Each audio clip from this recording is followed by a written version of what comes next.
अगर आप उन चीजों को खरीदते हैं जिनकी आपको जरूरत नहीं, तो जल्दी ही आपको वो चीजें भी बेचनी पड़ जाएंगी जिनकी आपको बहुत जरूरत थी।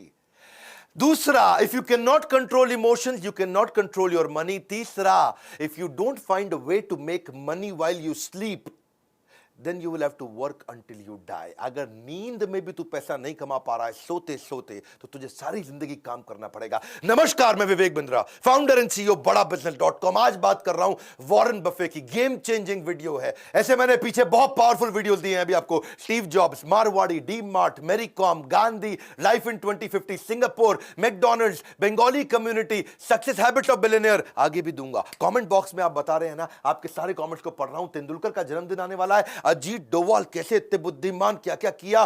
पॉलिटिकल रिलेशन सोच रहा हूं मैं, इंडिया, चाइना, पाकिस्तान और यूएस से कैसे इतना राइज कर गया, इतना पैसा कमाया। टेक्सटाइल इंडस्ट्री, कोई और भी हो नीचे बताइएगा। पर आज बात करूंगा ऐसे आदमी का, दुनिया के 4 सबसे अमीर आदमियों में उसका नाम आया पिछले 20 साल तक। कभी रैंक 1, कभी रैंक 2, कभी रैंक 3, कभी रैंक 4। 2008 में दुनिया का सबसे अमीर आदमी था। आज भी तीसरे या चौथे रैंक पे है, लेकिन पिछले 50 साल से उसी मकान में रह रहा है। लोग उससे मिलना चाहते हैं, मिलता नहीं किसी से। एक बार बोली लगाई गई, मैं मिलूंगा वॉरेन बफे से, लंच करना चाहते हैं, लंच करना चाहते हैं। बोली लगाई तो उनके लंच के लिए 35 करोड़ रुपए उनको दिए गए कि मैं आपके साथ 1 घंटा लंच करना चाहता हूं। वॉरेन बफे ने 35 करोड़ खुशी खुशी लिए, ले आ भैया 35 करोड़, और दान में दे दिए।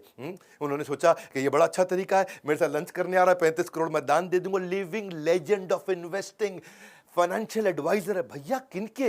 दुनिया के बड़े बड़े प्रेसिडेंट्स और दुनिया के बड़े बड़े बिजनेस टाइकून्स के फाइनेंशियल एडवाइजर।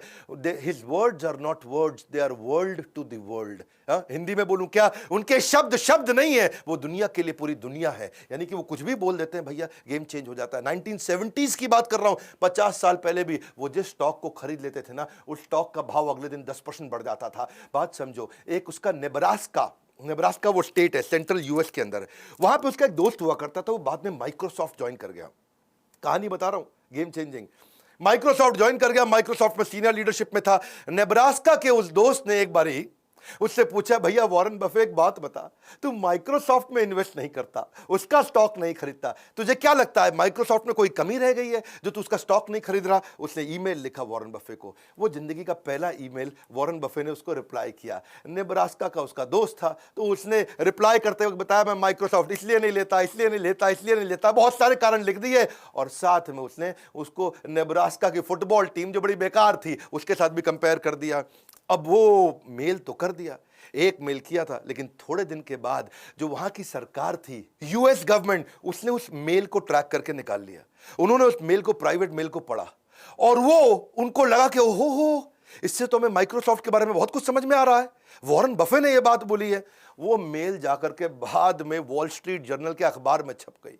इसको बहुत बुरा लगा, मेरी प्राइवेट ईमेल पहली बार लिखी थी और सरकार ने निकाल करके अखबार में छपवा दिया। वो दिन आखिरी दिन था उसका, उसके बाद उसने कभी किसी को मेल नहीं लिखा। उसको इस बात का दुख नहीं था कि मैंने माइक्रोसॉफ्ट की निंदा करी, उसको इस बात का दुख था कि मैं नेब्रास्का नाम के स्टेट में रहता हूं, और उसमें छोटा शहर है ओमाहा, लेकिन मैंने जो है नेब्रास्का की फुटबॉल टीम की बेइज्जती करी है। ऐसा ना हो जाए मुझे यहां से घर छोड़ना पड़ जाए। बहरहाल एनुअल लेटर जरूर लिखते हैं अपने सारे शेयर होल्डर को, और जो एनुअल लेटर लिख करके भेजते हैं अपने शेयर होल्डर्स को, जो अपने इन्वेस्टर्स हैं, जब ये उनको भेजते हैं तो पूरी यूनिवर्सिटीज बैठ करके उनके एनुअल लेटर को पढ़ती है, इनकी कही हुई बात को पढ़ा जाता है। यूनिवर्सिटी सिखाती है, अरे देख भाई वॉरेन बफे ने चिट्ठी लिखी, अरे क्या लिखा होगा इसके, 63 कंपनियां हैं आज वॉरेन बफे की। मेरा वीडियो देख लेना भैया, थोड़ी देर के अंदर मैं इतनी सारी लर्निंग देने वाला हूं। 63 कंपनीज वॉरेन बफे की, हर कंपनी के सीईओ को साल में एक चिट्ठी भेजता है, ना मिलता है ना फोन पे बात करता है।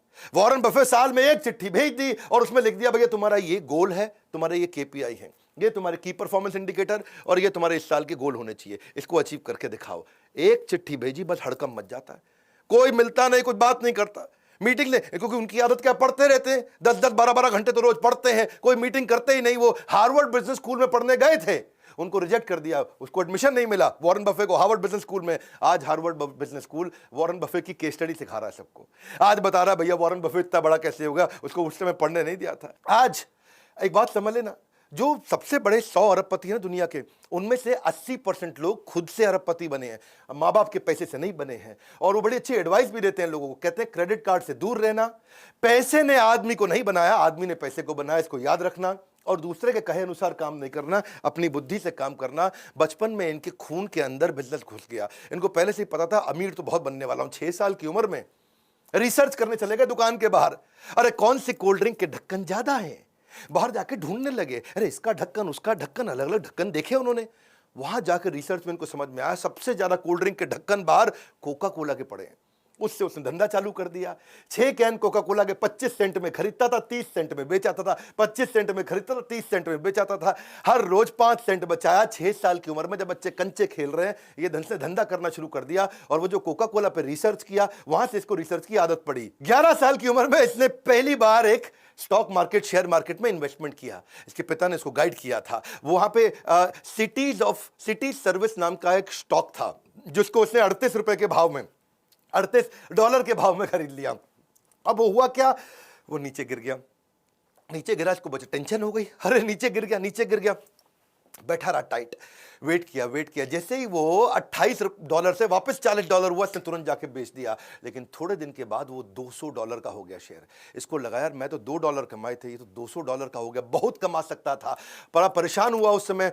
लेकिन उसको सीखने को मिला कि भैया ऐसा है, मेरी बात समझो कि जिस चीज़ को टाइम लगता है, अगर कंपनी अच्छी है, उसको ग्रो करने में टाइम लगता है तो लगेगा। मैंने जल्दी कर दी। हाँ, ऐसा नहीं है कि एक औरत और एक पुरुष जब ये दोनों मिलते हैं तो 9 महीने में बच्चा पैदा करते हैं, तो 9 पुरुष लगा दो तो 1 महीने में बच्चा पैदा तो हो नहीं जाएगा।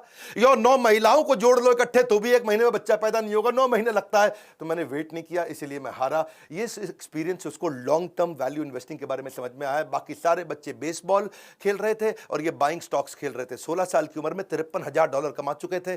कभी कलेक्टर स्टैंप बेचते थे, कभी गाड़ी साफ करते थे, कभी पुरानी गोल्फ की बॉल लेके उसको रिफर्बिश करते थे, कभी जाकर के वॉशिंगटन पोस्ट जो उनका सबसे फेमस अखबार था वहां का उसको बेचते थे। $175 कमाया करते थे रेगुलरली। अपने उस समय के टीचर से ज्यादा कमाते थे। 17 साल की उम्र में पिता ने वॉटन भेज दिया, जा भैया वॉटन में पढ़ के, सबसे बढ़िया बिजनेस कॉलेज। वॉटन गए, थोड़े दिन एडमिशन लिया, पढ़ना शुरू किए। टीचर वहां पढ़ा रहे, छोड़ के आ गए। माँ बाप को बोले अरे इस टीचर से ज्यादा तो मैं जानता हूं, पढ़ने में बहुत तेज थे ना ये। जो टीचर सिखाता था उसे 4 कदम आगे रहते थे, जितना टीचर कमाता था उससे ज्यादा पहले ही कमा लेते थे। 17 साल की उम्र में इसने क्या किया, एक दिन बाल कटाने गया नाई की दुकान पे। भैया बोला बढ़िया बढ़िया बाल काट दो, लेकिन नाई बोला यार मैं वेट कर भैया, अभी 3 आदमी बैठे हैं। इसको समझ में आया लोगों को वेट करना पड़ता है। इसने का नया बिजनेस आइडिया, 17 साल की उम्र में एक पिन बॉल गेम का बढ़िया बिजनेस आइडिया कर दिया इन्होंने। पिनबॉल गेम कैसा होता है, ये समझो जैसे इंडियन कंचे होते हैं ना, उसका पॉलिश्ड वर्जन। हाँ, वहां पे टेबल लगा दी, उसमें कंचा छेद में फेंकना रहता है, तो वो निकल पिनबॉल मशीन बोलते हैं उसको। इन्होंने $25 की मशीन ली, जाके नाई को समझाया कि मेरी बात समझ भाई, तेरा इसके अंदर कोई रिस्क नहीं है, नो रिस्क प्रेपोजिशन। पैसा मेरा है, लगेगा, लोग आएंगे खेलेंगे और उनको मजा आएगा, तेरे पास ज्यादा लोग आएंगे, वेट करते वक्त वो खेलते रहेंगे। अच्छा, लोगों को अच्छा लगने लगा। हाँ, उसमें क्या सिस्टम था कि भाई 5 सेंट डालो और 20 बॉल मिलेंगी, आराम से खेलते रहो। नाई भी फ्री हो गया, बोला नहीं नहीं अभी तो किसी और के बाल काट ले, अभी तो मेरे कंचे चल रहे हैं भैया। वॉरेन बफे ने कहा कि नाई तेरे को पैसे नहीं लगाने। उससे क्या हुआ, जितने लोग थे उसी के यहाँ करके बाल कटाने आते थे। भैया इसी के बाल कटा लो, है क्योंकि यहाँ तो गेम खेलने को मिल जाएगा, वेटिंग नहीं करना पड़ता, बाकी जगह वेट करना पड़ता था। नाई को मजा आने लगा। धीरे धीरे इसने वॉशिंगटन डीसी में सारे के सारे सैलून के अंदर अपनी वो गेम इंस्टॉल करनी शुरू कर दी। $25 से बिजनेस चालू किया, रोज पैसा कमाया, रोज पैसा कमाया, और आने वाले समय में 1 साल के अंदर $1000 में बिजनेस को बेच दिया। $25 से $1000। उसके बाद इसको एक दादाजी की कहानी सुनाता हूं। इसके दादाजी ने भी इसको एक बार एक काम पे लगाया था कि आज अपने दोस्त को लेकर के सामान उठाने का, राशन की दुकान थी दादाजी की, इधर से उठा उधर रख, उधर से उठा इधर रख, तेरे को पैसे दे दूंगा। इसने कहा ठीक है दादाजी। हाँ, काम मिल गया। एक और काम में तेज था, बहुत मेहनत करके उठाया, हाथ सूज गए, थक गए, हाथ जम गए, बुरा हाल हो गया। इतना उठाया, इतना रखा, दादा ने 90 सेंट दे दिए, आधे आधे बांट लो। बोला $1 नहीं मिला, 90 सेंट। बहुत गुस्सा आया। इसने सोचा यार दादा बहुत तेज निकला, सही खेल गया यार, है पहले कोई कॉन्ट्रैक्ट नहीं बनाया और बाद में 90 सेंट दे दिया, ये कोई पैसा होता है। उस दिन इसको समझ में आया कि मेरी बात सुनो भैया, हाँ पहले ही स्पेसिफिक्स और कॉन्ट्रैक्ट साइन करके ही धंधा करना है किसी के साथ। जब नौकरी भी मांगने जाओ ना, उस दिन जिस दिन नौकरी मिलती है ना, तब नेगोशिएट कर लेना इंटरव्यू में। उस समय जितनी तनख्वाह तय हो गई, उसके बाद कोई नहीं पूछेगा। 1 साल तक तनख्वाह नहीं बढ़ती भैया फिर तो। Big bargaining leverage is greatest when you begin a job. उसके बाद कोई नहीं पूछता आपको। तो ये कहते हैं कि मैं अच्छा इन्वेस्टर इसलिए क्योंकि मैं अच्छा बिजनेसमैन हूं, और अच्छा बिजनेसमैन भी इसलिए क्योंकि मैं अच्छा इन्वेस्टर हूं। हाँ, रिस्क कहते हैं कि खत्म हो जाता है जब तुमको समझ में आता है तो तुम कर क्या रहे हो, पहले समझ तो लो तुम कर क्या रहे हो। शेयर मार्केट में रिस्क तो उसको होता है जिसको पता ही नहीं वो पैसा कहां लगा रहा है। ये जीनियस नहीं है, केवल इतने जीनियस नहीं, जीनियस तो है ही, जनरस भी बहुत है। जनरस इतने हैं, कहते हैं कि भाई मेरी कमाई का 1% से ज्यादा मैं अपने ऊपर खर्च करूंगा, ऐसा कुछ होने नहीं वाला। नहीं, मैंने खाना वही $3 का ब्रेकफास्ट है जी, लेकिन वो 99% दूसरों को दे दिया, उनकी जिंदगी बदल जाएगी। ये अपनी जिंदगी में $3 से ऊपर का ब्रेकफास्ट नहीं किया इन्होंने, और अपनी सारी की सारी चैरिटी लोगों को कमिट कर दी। $37 बिलियन ऑलरेडी दे चुके हैं। कोविड की जो आज वैक्सीनेशन आई है उसमें वॉरेन बफे का बहुत बड़ा कंट्रीब्यूशन, उन्होंने बहुत डोनेशन किया है। ये अपने बच्चों को पूरा पैसा देने में बिलीव नहीं करते। ये कहते हैं कि भाई बच्चों को इंडिपेंडेंट और कॉन्फिडेंट बनाओ, वो खुद ही कमा लेंगे। मैं अपने बच्चों को इतना तो देना चाहता हूं कि उनको लगे कि वो कुछ भी कर सकते हैं, लेकिन इतना नहीं देना चाहता कि उनको लगे कि अब कुछ करने की जरूरत ही नहीं है। इनको हाईएस्ट सिविलियन अवार्ड भी, जैसे अपने भारत रत्न रहता है, वहां प्रेसिडेंशियल मेडल ऑफ फ्रीडम होता है भारत रत्न की तरह यूएस के अंदर, वो उनको बराक ओबामा ने दिया था। बराक ओबामा क्या बोलते हैं, भैया आप मेरी इंस्पिरेशन हो, और न केवल आप सबसे अमीर हो बल्कि आप सबसे एडमायर्ड और रिस्पेक्टेड भी हो।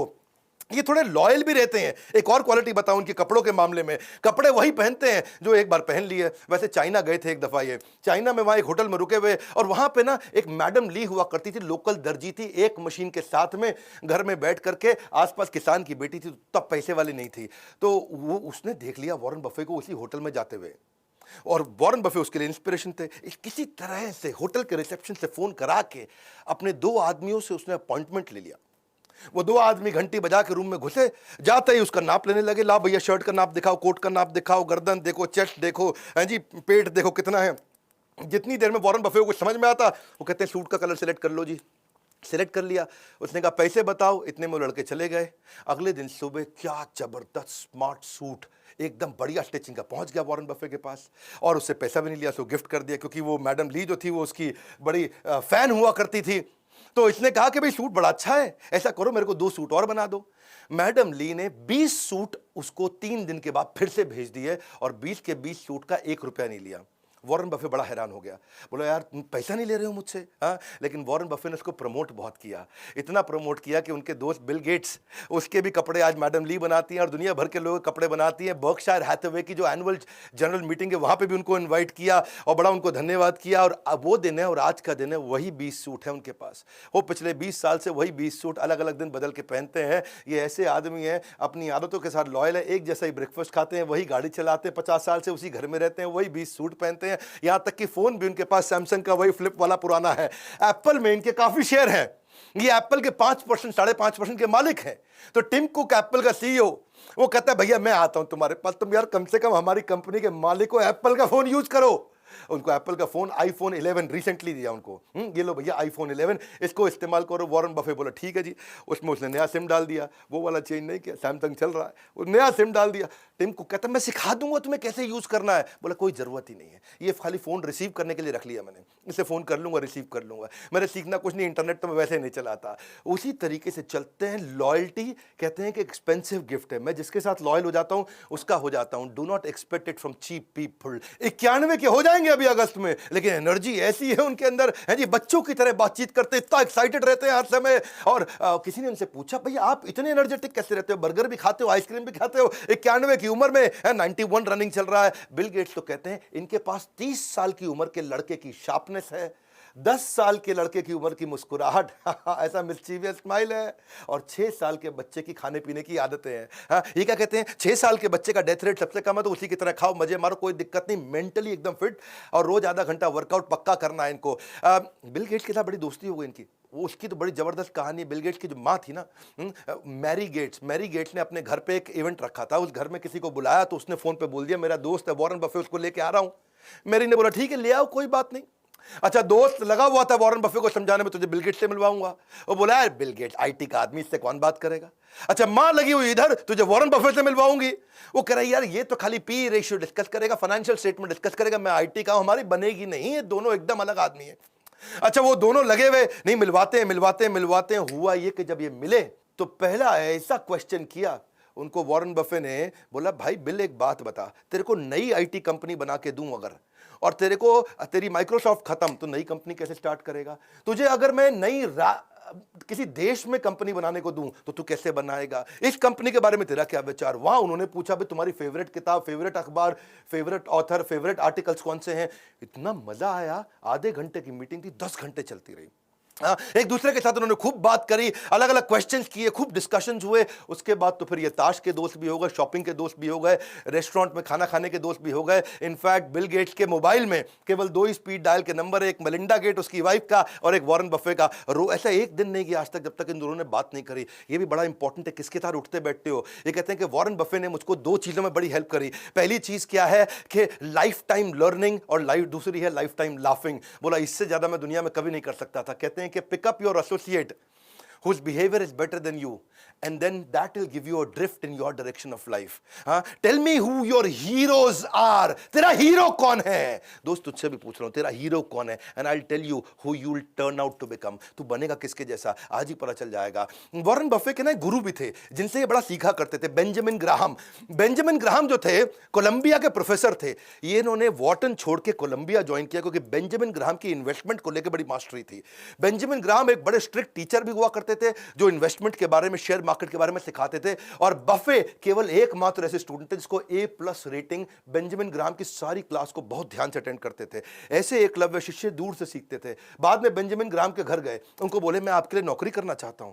हाँ, तो बेंजामिन ग्राहम ने बोला नहीं नहीं, तुमको नहीं रखूंगा, तुम बहुत जीनियस हो, तुमको नहीं रख। मैं ऐसे लड़कों को रखता हूं, ज्यूइश लड़कों को रखता हूं जिनको कोई नौकरी नहीं देता, ताकि मेरे साथ टिक के काम कर सके। बोला मैं टिक के काम करूंगा, नहीं ना, बाहर बाहर, तेरे को नहीं रखूंगा। ठीक है, फ्री में रख लो, फ्री में नौकरी करो ना, बोल दिया ना बाहर, तेरे को तो बिल्कुल नहीं रखूंगा। बेंजामिन ग्राहम इनके गुरु, उन्होंने इनको रखा नहीं। बड़ा परेशान हुए। वॉरेन बफे पीछे पड़े रहे। कुछ समय के बाद एक ऐसा समय आया कि बेंजामिन ग्राहम मान गए, बोले चल ठीक है आ जा। और ये वहां से फिर न्यूयॉर्क शिफ्ट हुए। वहां आए, न्यूयॉर्क में आकर के बेंजामिन ग्राहम के साथ में काम करने लगे। सारे स्टैंडर्ड एंड पुअर्स की रिपोर्ट पढ़ना, S&P की रिपोर्ट्स पढ़ना, इन्वेस्टमेंट अपॉर्चुनिटी ढूंढना, P&L को समझना, कैश फ्लो स्टेटमेंट को समझना। जब जिस समय यंग लड़के प्ले बॉय मैगजीन है जी, जहां पे आप देखते हैं कई देवियों के चित्र होते हैं अलग अलग प्रकार के, जिसमें वो कम कपड़े पहन के रखती है, उनके चित्र देखते थे। ये उस समय बैलेंस शीट देखा करते थे। ऐसे भयंकर फोकस्ड आदमी थे। बेंजामिन ग्राहम और वॉरेन बफे की जोड़ी ने कमाल कर दिया। वॉरेन बफे खूब सीख रहे थे, लेकिन फिर एक ऐसा समय आया कि वॉरेन बफे और बेंजामिन ग्राहम की थ्योरीज में फर्क आ गया। बड़ा फर्क था। बेंजामिन ग्राहम क्या कहते हैं कि भाई ये खाली बैलेंस शीट और इनकम स्टेटमेंट देखो, कंपनी का कैश फ्लो स्टेटमेंट देखो, बहुत है, इससे समझ में आ जाए कंपनी चल रही है कि नहीं चल रही, चलेगी कि नहीं चलेगी। ये बोले नहीं नहीं, वो क्वांटिटेटिव है, वो नंबर है, मेरे को मैन पावर भी देखनी है, मुझे लीडरशिप भी देखनी है। वॉरेन बफे मानते थे केवल हमारे को परफॉर्मिंग बिजनेस नहीं देखना है, हमें क्वालिटी बिजनेस देखना है जो आगे तक चलेगा। आज चल रहा है मतलब ये नहीं कि आगे चलेगा। बात समझना, शेयर मार्केट के पावरफुल प्रिंसिपल देने वाला भाई वॉरेन बफे का वीडियो है। मेरे वीडियो बाकियों की तरह तो होते नहीं, गेम चेंजिंग है, क्योंकि यहां बेंजामिन ग्राहम बोलते थे क्वांटिटेटिव मेथड और नंबर चेक कर लो, quantity number, quantitative method number, number समझ लो, समझ आ जाए कंपनी चलेगी। ये बोले ना ना ना, क्वांटिटेटिव के साथ क्वालिटेटिव अप्रोच। उनकी मैन पावर कैसी है, धंधा कैसा है, कंपटीशन कैसा है, लोकेशन कैसी है, कंपनी में जाओ, लीडरशिप से मिलके आओ, बिजनेस मॉडल देखो, इकोनॉमिक मोट देखो, कॉम्पिटिटिव एडवांटेज देखो। मोटा मोटा बफे कहते थे भाई कंपनी चलती कैसी है, अंदर घुसो, उसकी लीडरशिप देखो, ईमानदार है कि नहीं। ये कहते थे कि नहीं नहीं भैया खाली नंबर देखना है। यहां पे इनके झगड़े बढ़ने लगे। और बात वो सही है कि वॉरेन बफे आगे चल के बहुत सफल हुए। जब इनकी बनी नहीं अपने गुरु से तो छोड़ करके ओमाहा वापस आ गए। ओमाहा में आके इन्होंने मकान लिया, फिर वही आज 50 साल पुराना मकान, आज तक वहीं रहते हैं। और यही इन्वेस्टमेंट के इनके सीक्रेट है। सीखना चाहते हो? अगला वीडियो में बताऊं, अभी बताऊं? अभी बता दूं तो इनके इन्वेस्टमेंट सीक्रेट पकड़ो फटाफट। इनकी वैल्यू इन्वेस्टिंग फिलॉसफीज क्या है? इनका कहना है कि फेयर कंपनी को बढ़िया सस्ते प्राइस पे लेने से अच्छा है कि किसी बढ़िया कंपनी को फेयर प्राइस पे लो। इनका मानना है भाई कंपनी में दम होना चाहिए ताकि उसके साथ चिपके रह सको, लंबा चलनी चाहिए कंपनी। तो उसकी रिसर्च करना सीख गए, उस पर इन्होंने काम किया। उसके फाइनेंशियल स्टेटमेंट तो पढ़ो, लेकिन उनकी कॉन्फ्रेंस कॉल्स को भी जाकर के सुनो, उनकी मैनेजमेंट को देखो, और फिर बाद में प्राइस आएगा। इनका कहना क्या है कि पहले ये देखो कि लॉन्ग टर्म इकोनॉमिक मोट है कि नहीं है, लॉन्ग टर्म इकोनॉमिक कैरेक्टरिस्टिक्स कैसी हैं इसकी। इकोनॉमिक मोट का मतलब जानते हो ना, एक वीडियो में बताया मैंने, क्विकली समझाता हूं। जैसे पुराने समय में राजा महाराजाओं के महल होते थे, उस महल के आसपास बड़ी खाई खोद देते थे ताकि कोई दूसरा आदमी आए और अटैक करने लगे तो खाई में गिर जाए। हाँ, ऐसे ही बड़ी बड़ी कंपनीज कुछ ना कुछ ऐसी चीज अपने पास एडवांटेज, कॉम्पिटिटिव एडवांटेज रखती हैं कि दूसरा कॉपी करने लगे तो खाई में गिर जाए, तो कोई दूसरी कंपनी मेरे को कॉपी ना कर पाए। तो ये कंपनी में ढूंढते थे कि ऐसी कोई चीज हो जो लंबे समय तक केवल इसके पास रहने वाली हो, तो उसमें इन्वेस्ट कर देंगे तो लंबे समय तक चलेंगे। तो ये, और बाद में जाके प्राइस देखते थे, कहते प्राइस पहले नहीं देखूंगा, पहले देखो कंपनी में दम है, फिर प्राइस कोशिश करेंगे कि सस्ते से सस्ता मिल जाए। कंपनी की परफॉर्मेंस को चेक करने के लिए उसका रिटर्न ऑन इक्विटी पिछले 5-10 साल का जाके देखेंगे, हिस्टोरिकल परफॉर्मेंस देखेंगे कि भाई कंसिस्टेंटली कॉम्पिटिटर के मुकाबले ये कैसा परफॉर्म कर रही है। बहुत ज्यादा महंगी कंपनी खरीदने में बिलीव नहीं करते रहे, लेकिन एक्सीलेंट कंपनी, वो उनका पहला रूल था। कंपनी जो फंडामेंटली चीपर हो अपनी वर्थ से। और उसके बाद क्या है, ये कहते हैं कि भाई गैम्बलिंग तो करनी नहीं है, क्योंकि गैम्बलिंग से लॉस होएगा ही होएगा। इन्फॉर्म्ड रहो अपने डिसीजन में, सीखो, अपना होमवर्क करके चलो। कंपनी पे कर्जा तो नहीं है कहीं, कर्जे को जरूर चेक करते हैं। हाँ, क्योंकि ये कहते हैं कि अगर कोई आदमी बुद्धिमान ना, स्मार्ट है, तो बिना कर्जा लिए भी बिजनेस कर जाएगा। ये प्रिंसिपल मैंने भी बड़ा बिजनेस में सीखा। आज तक हमने 1 रुपए का कर्जा नहीं लिया, और हमारी ऑर्गेनाइजेशन की वैल्यूएशन और रेवेन्यूज कंटिन्यूसली ग्रो किए, क्योंकि फंडामेंटल्स बहुत मजबूत रखे हमने बड़ा बिजनेस के अंदर। इसीलिए आज हमारे IBCs भी बहुत ग्रो कर रहे हैं, और यही मैं सारे अपने ट्रेनिंग प्रोग्राम्स में भी सिखाता हूं, हमारे एवरीथिंग अबाउट एंटरप्रेन्योरशिप। इसकी बात बाद में करेंगे। ये कंपनी के प्रॉफिट मार्जिन को देखते हैं। 2 बातें हैं, एक, अच्छा प्रॉफिट मार्जिन है, इसका मतलब कंपनी बढ़िया है। लेकिन दूसरा, अगर प्रॉफिट मार्जिन हर साल बढ़ रहा है, इसका मतलब कंपनी के ऑपरेशंस और खर्चों पे बड़ा कंट्रोल भी रखा हुआ है। ये कहते हैं कि लॉन्ग टर्म अपॉर्चुनिटी वाली ऐसी कंपनी ले लो जिसके साथ टिके रहो, 20% कम से कम ग्रोथ देनी चाहिए स्टेबल तरीके से। फाइनेंशियल स्टेटमेंट उसकी देखो, एनालाइज करो, उसके सारे के सारे करंट और पास्ट परफॉर्मेंस को पहले पूरा झांक लो। If you don't feel comfortable in making the rough estimate कि कितना कमा के देगी, तो उसको खरीदना भी मत। इनकी आदत भी ऐसी है कि डीप डाइव करेंगे उसकी वैल्यूएशन में। तभी तो रोज 10 से 12 घंटे पढ़ते हैं, 500 पेज रोज पढ़ते हैं। वॉरेन बफे तो मैंने सक्सेस हैबिट्स ऑफ बिलियनियर की वीडियो में बताया था, वॉरेन बफे से ज्यादा लर्निंग किसी ने नहीं किया। पूरी दुनिया इनको अपना गुरु मानती है इस मामले में कि ये सीख सीख के आगे बढ़े, क्योंकि और कोई तरीका नहीं था। ये कहते हैं कि अगर बिजनेस अच्छा रहेगा ना, तो स्टॉक अपने आप चलेगा, उसका प्राइस अपने आप बढ़ता चला जाएगा। ऐसे खरीदो स्टॉक को जैसे अपना मकान खरीद रहे हो, जैसे किसी के साथ शादी करने वाले हो। जब आप शादी कर लेते हो तो रोज रोज शादी तोड़ते नहीं, रोज रोज नहीं तोड़ते। तो ऐसे ही कहते हैं कि रोज रोज स्टॉक नहीं बदलना चाहिए, इनको प्रेम है इस काम से। और ये स्टीव जॉब्स की तरह ये भी ये बोलते हैं, success comes to those who love doing what they are doing. और ये एक बात और है कि कहते हैं कि बार बार स्टॉक अगर बेचोगे ना, जल्दी जल्दी खरीदोगे बेचोगे, तो उसके ऊपर टैक्स भी आपको देना पड़ जाएगा, उसकी ट्रेडिंग कमीशन भी देनी पड़ेंगी, तो उस पर भी पैसा बचाना चाहिए। और अगर आप किसी स्टॉक को खरीदने में 10 साल के लिए, कितने साल के लिए, 10 साल के लिए अगर आप कॉन्फिडेंट नहीं हो, तो स्टॉक को खरीदने की जरूरत नहीं है। 10 मिनट भी ऐसे स्टॉक को रखना मत।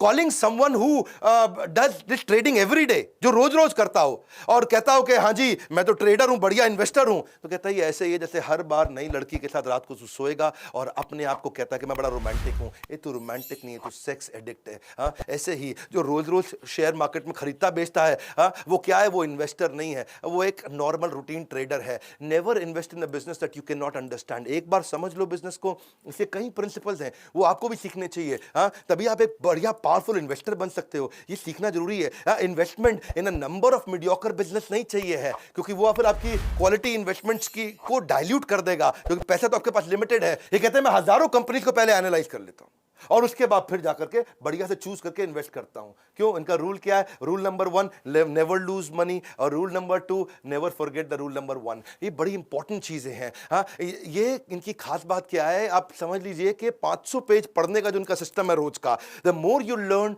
More you earn. ये प्रिंसिपल है। Best investment that you can make is investment on your own self. ये वॉरेन बफे का कोट है।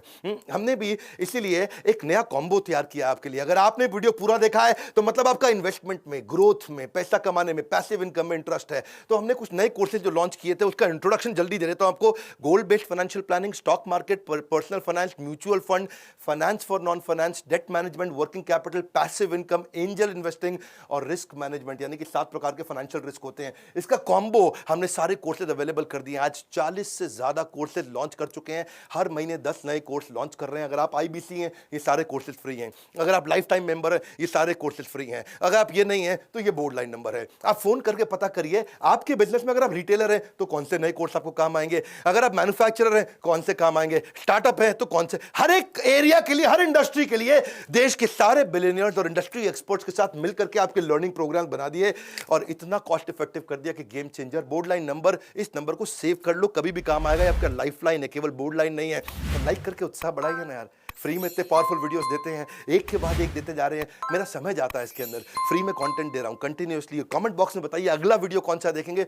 इस वीडियो को शेयर करिए, लर्निंग इंस्पायरिंग है बहुत। हाँ, if he can do you can too. अगर ये कर सकते तो आप क्यों नहीं कर सकते। वीडियो को शेयर करने के लिए, हमारे चैनल पे हर बार वापस आने के लिए, वर्ल्ड का नंबर 1 एंटरप्रेन्योरियल यूट्यूब चैनल बनाने के लिए, पता है ना, कोई नहीं है टक्कर में, पड़े हो किस चक्कर में। विनम्रता के साथ आप सबका हाथ जोड़ के मुस्कुराहट से बहुत बहुत धन्यवाद।